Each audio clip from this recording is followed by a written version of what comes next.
법 똑바로 알자. 안녕하세요. 아나운서 조진성. 한승범 변호사입니다. 네, 오늘은 학교폭력을 당하신 분들이 어떻게 대처를 해야 되는지 학교폭력 대처법에 대해서 여러분과 이야기를 나눠보려고 합니다. 사실 학교폭력을 당했을 때 그 피해자의 입장은 정말 우리가 마음을 헤아리기는 어렵잖아요. 맞아요. 그 어린 친구가 얼마나 고통스럽고 외롭고 힘들고 막 무섭고 하겠습니까? 이럴 때 어떻게 대처를 해야 되는지, 가장 먼저 뭘 해야 되는지 우리 한승범 변호사님께서 좀 알려주시죠. 일단은 증거를 수집하시는 게 가장 중요해요. 증거 수집. 여러 번 말씀드렸겠지만 전화나 문자나 친구들의 어떤 진술서나 여러 가지 내가 실질적으로 얘기했던 것들, 아니면 SNS에 올라온 것들이 있다면 캡처해 놓는다거나. 네네네. 특히나 아시다시피 요즘 사이버 쪽으로 맞아요. SNS를 너무 많이 하기 때문에. 네.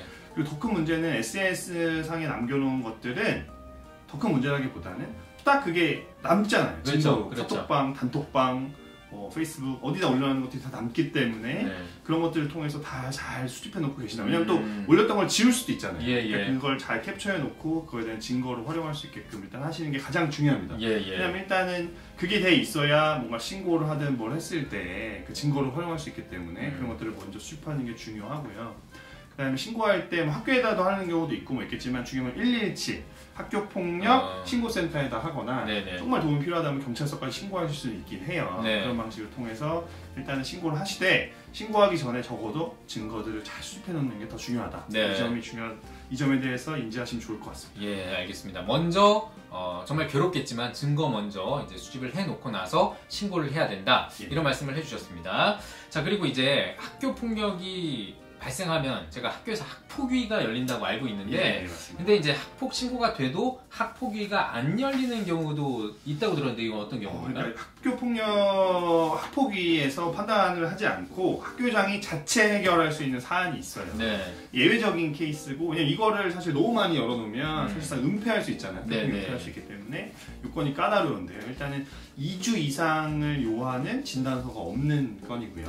그다음에 이제 경미하고 바로 사안이 회복되는 경우가 있고요. 또 재산상 피해도 없거니와 그다음에 보복행위 같은 것도 이루어지지 않는 데다가 무엇보다 피해 학생 측에서 동의를 한 건이죠. 이런 경우일 때는 학폭이 열리지 않고 넘어갈 수 있다. 이렇게 보시면 될 것 같고요. 그렇군요. 그러면 이제 학폭위가 열려서 만약에 학폭위에서 어떤 결정이 내려졌습니다. 근데 이 학폭위의 결정에 만약에 불복한다, 이게 수긍할 수 없다라고 한다면 어떤 식으로 대처를 할 수 있을까요? 일단은 행정심판이나 행정소송을 할 수 있어요. 학폭위 결과 있을 거잖아요. 가해 학생 측이라고 한다면 전학을 시킬 수도 있고요. 반을 학급 교체할 수도 있고, 여러 가지 불이익 처분을 받았을 때 그거에 대해 다투는 거죠. 그래서 행정심판과 행정소송을 제기할 수 있고요. 이때 가장 중요한 거는 90일 이내에 해야 됩니다. 불변기간이라서 그걸 놓치면 그 이후에 내가 억울하다고 해서 행정소송을 심판을 하거나 소송을 해도 제기 자체가 안 되기 때문에 90일 기간을 확실하게 인지하시는 게 가장 중요합니다. 예, 그렇군요. 자, 그러면은 지금 말씀해 주신 거 말고 그 외에 또 어떤 방법 같은 것들이 있을까요? 방법 중에 하나는 형사고소하는 방법이 있겠죠. 형사고소를 하게 되면 아시다시피 이 촉법소년이라고 하는 만 14세부터 10세부터 14세 사이 그 경우라면 소년보호 사건으로 분리돼서 소년 재판에 회부가 됩니다.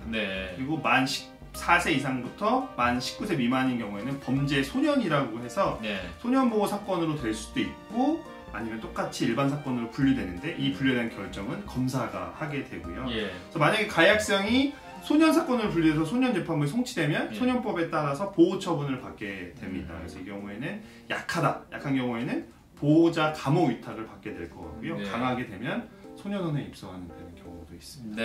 지금 말씀해 주셨던 소년 재판, 그 소년 재판을 통해서 보호 처분을 받게 되면 이거는 약간 전과에 남게 되는 겁니까? 아니, 전과라고 볼 수는 없어요. 전과처럼 어린이를 생각하는 전과 기록이라고 볼 수는 없긴 한데, 다만 이게 수사기관에서 볼 수 있는 수사 경력 조회를 할 수 있거든요. 그 기록에는 남아 있어요. 그렇기 때문에 이 경우에는 차후 동종 범죄를 저지르게 된다면 상습범으로 분류될 수 있는 가능성이 있습니다.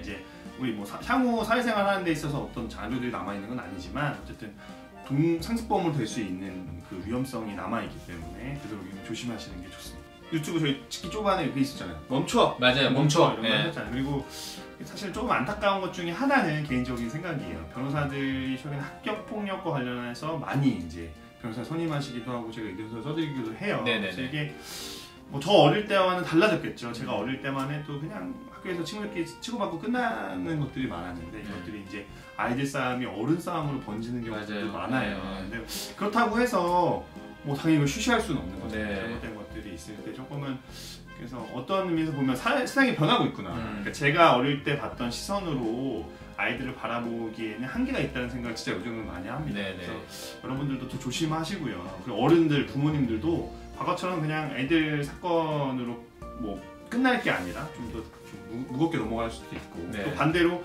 가볍게 넘어갈 수 있는 걸 또 무겁게 하시는 분들도 계시거든요. 그래서 이런 것들을 좀 잘 판단하셔서 합리적으로 너무 사건을 크게 할 필요도 없고요. 또 작은 사건을 너무 작게 할 그러니까 작다고 생각했던 사건이 생각보다 클 수 있거든요. 그래서 이런 것들을 좀 합리적으로 판단할 수 있는 어른들의 결정이 더 중요하지 않나 그런 생각을 좀 해봤습니다. 알겠습니다. 오늘은 특별히 마무리 한번 옛날 느낌을 살려서 학폭 멈춰로 한번 해보겠습니다. 학폭 멈춰! 예, 여러분 궁금하신 점은 댓글창에 남겨주시기 바라고요. 구독, 좋아요, 알림 설정까지 부탁드립니다. 네, 저희 다음 시간에 또 알찬 내용으로 돌아오겠습니다. 고맙습니다.